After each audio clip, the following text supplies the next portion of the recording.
Hey everyone, stick around to the end of the episode for some exciting news. That was cool.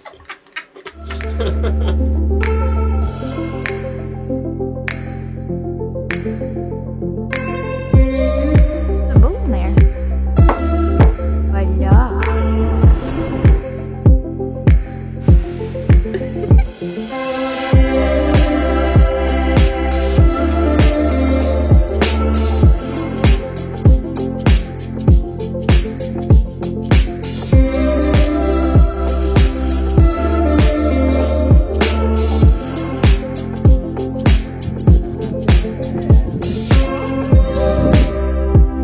Hopefully this is my last day of sanding. Got two little sections there that I hope to finish before Garrett needs to continue working on the Companionway. He's got a few pieces to cut down on the table saw. I'm gonna try and locate something to cover up the Companionway so I don't get dust everywhere in our living space.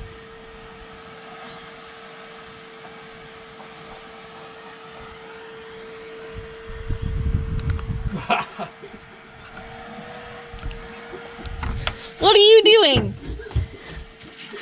Make yourself useful. Take one of these guys.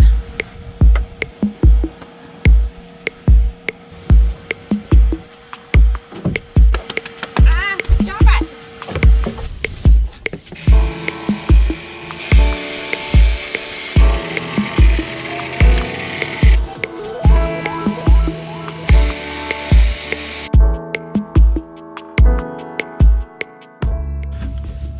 Got my two pieces that are going to go on the inside, and they're just cut to the width but longer than necessary.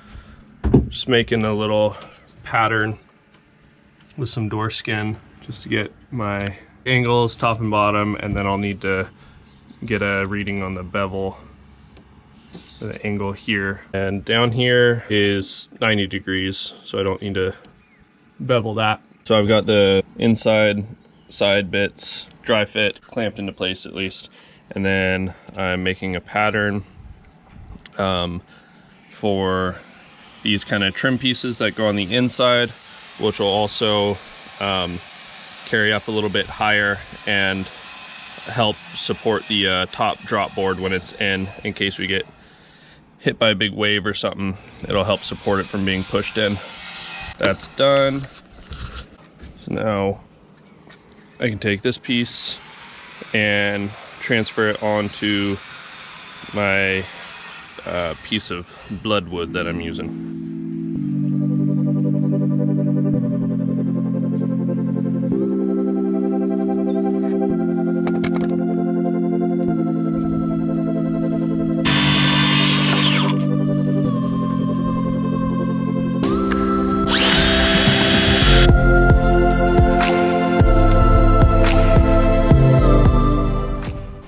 Like you murdered somebody out there.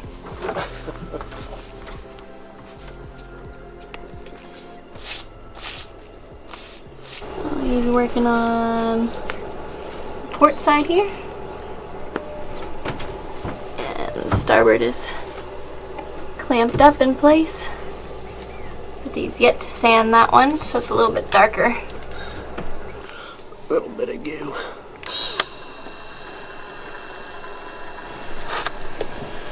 Some of the pretty parts where you get to hide all the imperfections, huh? Yeah.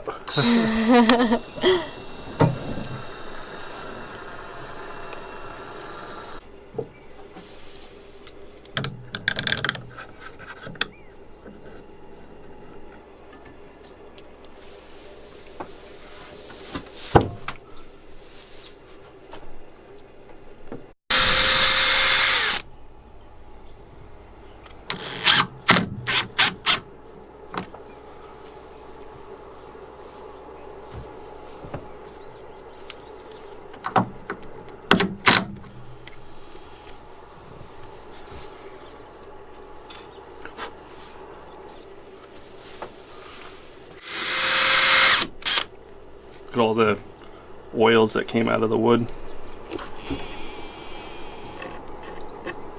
Whoa. Isn't that crazy? Huh.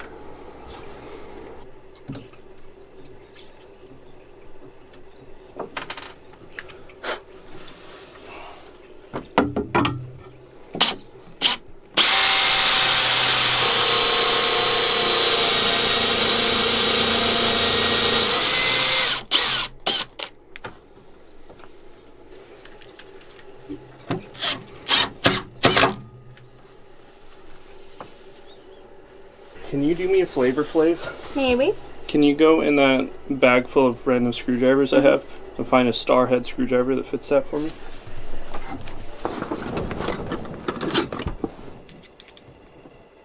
Haha, first pick.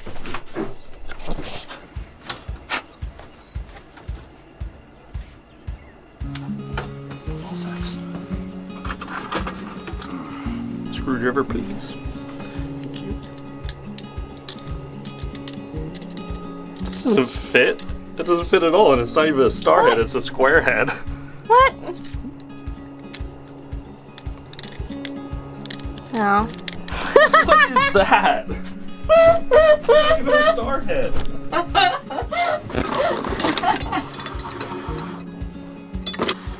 Alright. There we go. Take 2. There you go. I was just like so proud of myself. It was the first one. So why are you doing it by hand?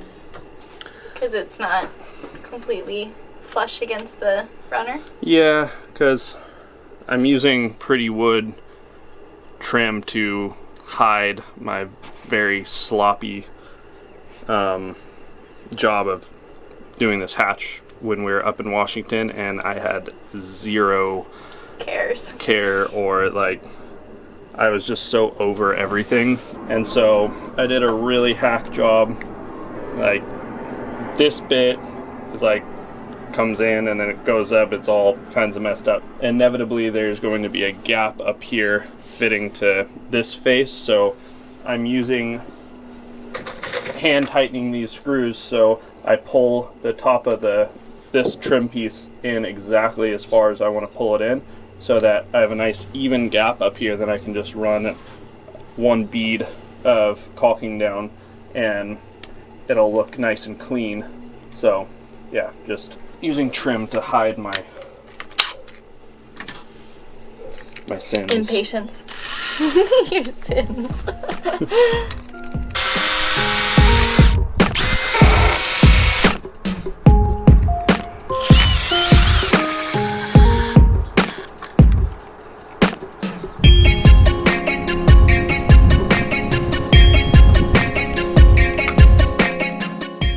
This piece secured.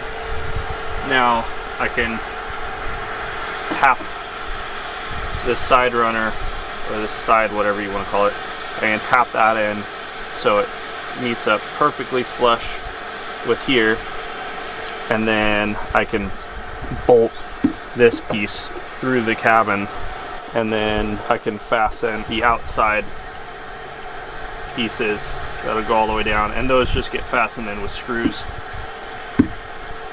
And then I'll finish sanding around all my edges and make everything all nice and perfect. And once the companionway is done, it's to do the trim on the cabin top next? Yeah. It's kind of, I guess in a way, it's kind of nice that I had to get these. Well, I just really, all I have to have is this one piece of outside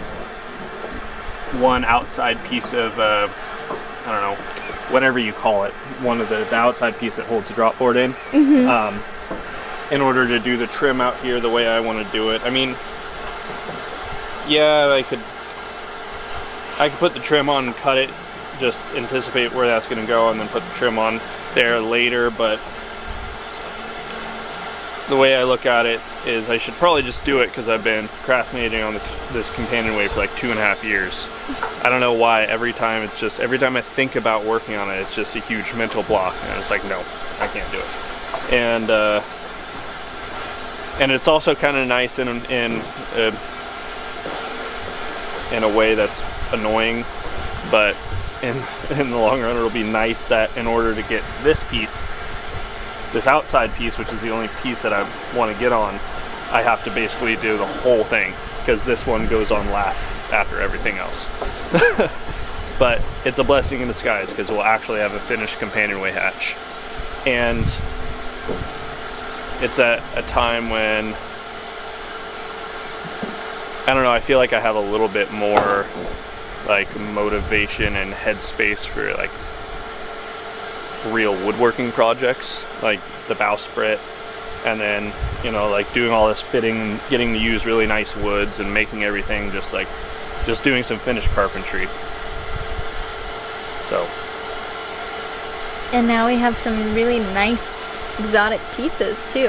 Hell yeah. Whereas when you first started doing the Companionway, well, I guess we had the locust then and Port Orford cedar, but this bloodwood is absolutely gorgeous. Oh, yeah. I think it's gonna look really, really nice up against this green, the really green color of the black locust. And then,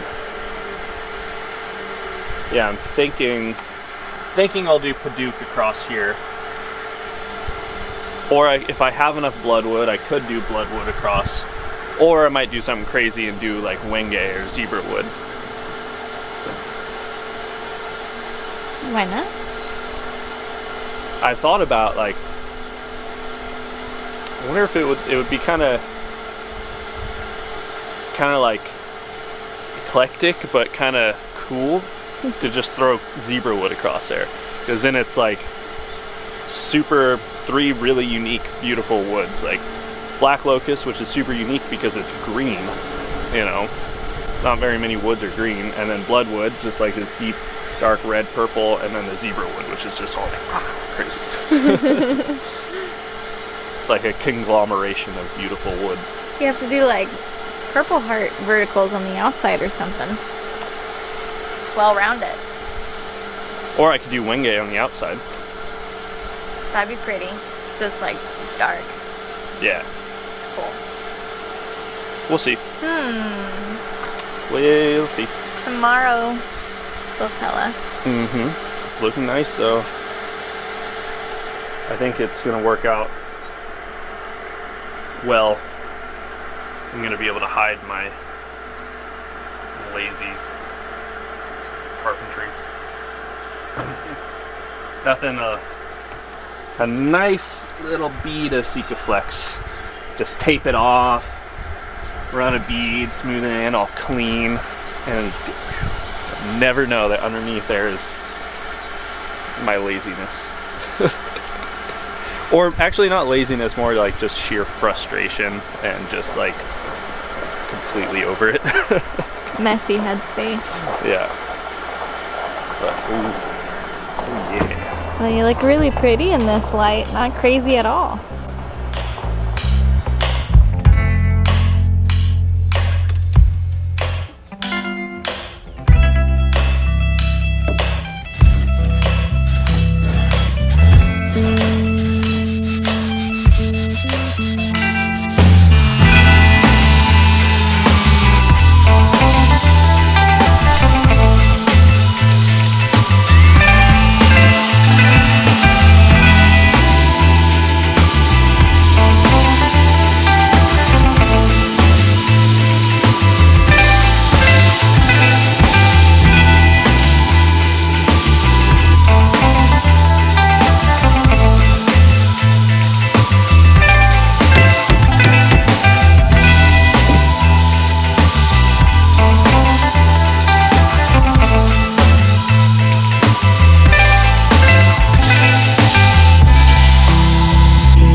So Companionway project is coming along nicely. I got both the pieces of trim on each side screwed in. So now I can tap both these vertical bits exactly in where I want them to be, so that that little bit meets up perfectly with this guy.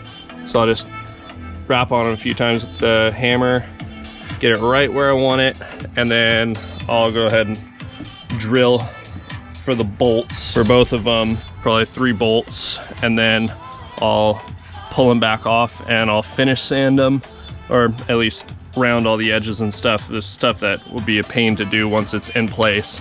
And then I'll put down some Sikaflex and then bolt them home. And then at that point, I'll be able to do the pieces on the outside. All right, so I need to cut some big 1/2-inch wood plugs out of black locust for those vertical trim pieces.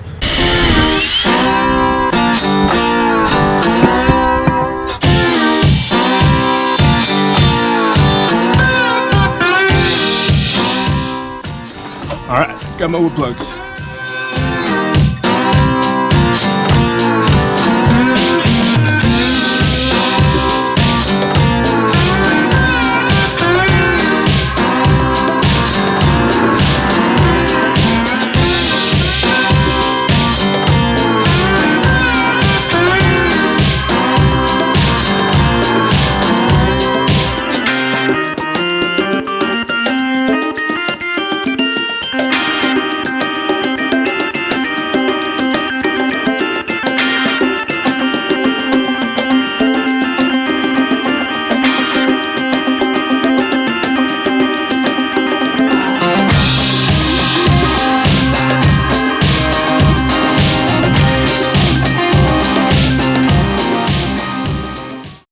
You know, okay, this is the first episode of Garrett's vlog, and you know, the truth is, Ruth just doesn't get it. You know, she's always over there just like laughing at me and giggling at random stuff, and it's like, what are you even giggling about? Seriously, just look at her. She just doesn't even make any sense. So, you know, in Garrett's vlog, I'm just going to be talking about the hardships of my life, and this is kind of one of the major ones. So, you know, don't.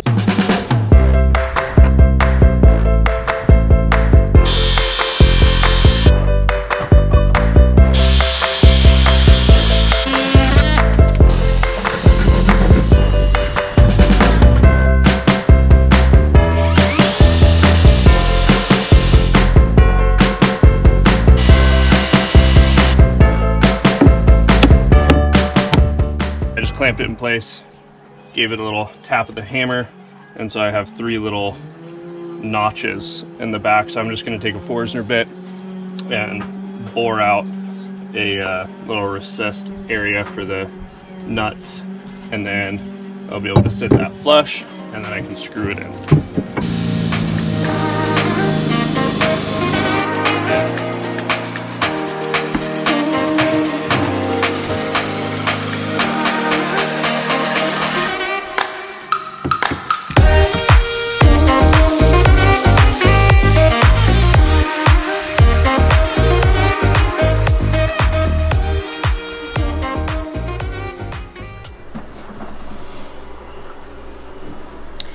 Garrett's been doing some thinking lately. Something that's been weighing pretty heavy on his mind is the shaft log, the timber that the prop shaft goes through and into the boat. There's a possibility that worms could infiltrate. He's decided he wants to take the prop off, take the shaft out, and pour epoxy down the shaft log to protect the inside of the shaft log.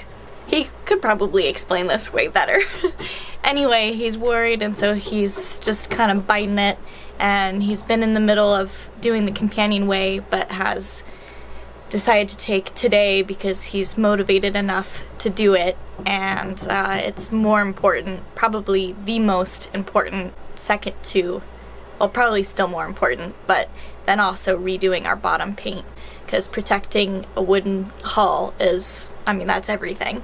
So I've made him a drink because I know it's probably pretty brutal out there right now. It's one of those projects that you hate to do, but you can't leave it. Once that thought gets in your head that what if, we'll see how he's doing mentally down there, but it's frustrating. I'm working on the video in here. Let's go cheer him up.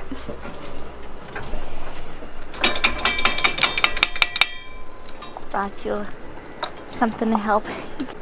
Well, I had really good success with my super makeshift prop puller. Oh yeah? Mm-hmm. But I stuck just a bar clamp there. I used a plywood wedge to keep it from slipping off.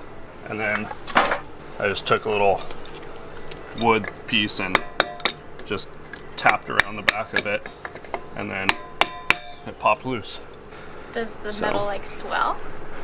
Well, What makes it so tight? Just the spinning or the drag? I mean, the longer it's on there, the more kind of like corrosion buildup and more oxidization between the metals, and like the more just kind of like, especially if you have dissimilar metals kind of reacting to each other over time, it creates like this little film that just kind of like cements everything together. Are we gonna have to take the rudder off? Mm-mm. No. It's pretty close. No, the prop can slide out with the rudder there, but I plan, if I can, to pull the prop out from the inside. Oh, I see. Or the So prop shaft out take from the the prop inside. off here, and then you can pull it through. Yeah. Pretty loose, but I think it's just kind of caught up on the key in there. Just hold that. Yeah, hold it. Hold it down. Yeah. So I was trying to explain up there what's pushed you to make this decision and what the problem kind of is. When I built the shaft log timber, which is this timber that goes up inside the boat, part of the keel, I built it exactly how George Bueller said to build it, which is so there's 1, 2, 3, 4, 5, 6 laminations in this shaft log. I did it 3 and 3, so I had 2 halves, and then basically cut a channel in the middle of both halves and then glued the 2 together, which leaves you a shaft alley right down the middle of it. I don't know, maybe it's not an issue, but he didn't say anything about protecting the inside of the shaft alley from teredo worms.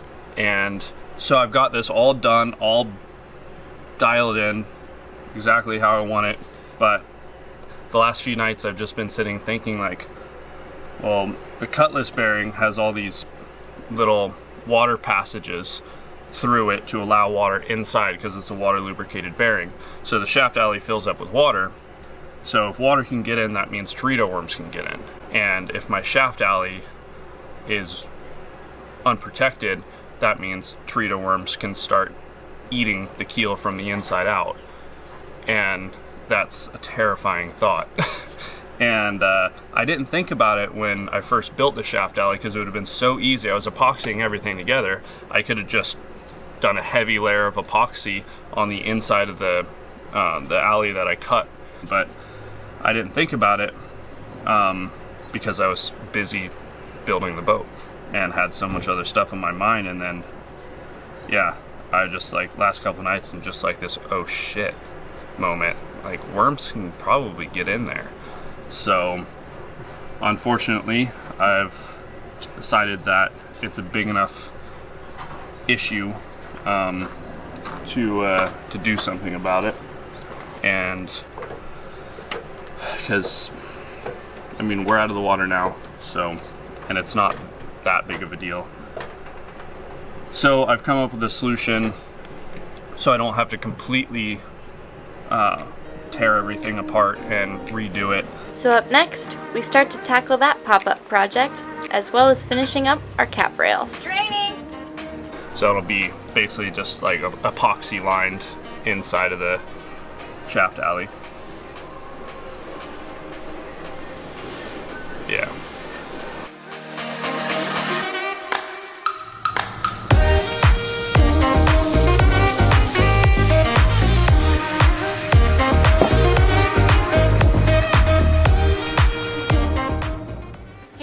Thanks for waiting to the end. So we've decided to switch from every other week to every week releasing our videos, and yeah, it's something we've been thinking about for a while, and based on you know, listening to what you guys have been saying and wanting, and in the comments it sounds like people kind of want more content, so that's what we're gonna do. I've been wanting to make it my New Year's resolution for probably about like a month or 2 now, and so I've been like, okay, that's my final deadline, but I think we're both feeling pretty ready, get a little early jump on it, so Merry Christmas. Star of the show!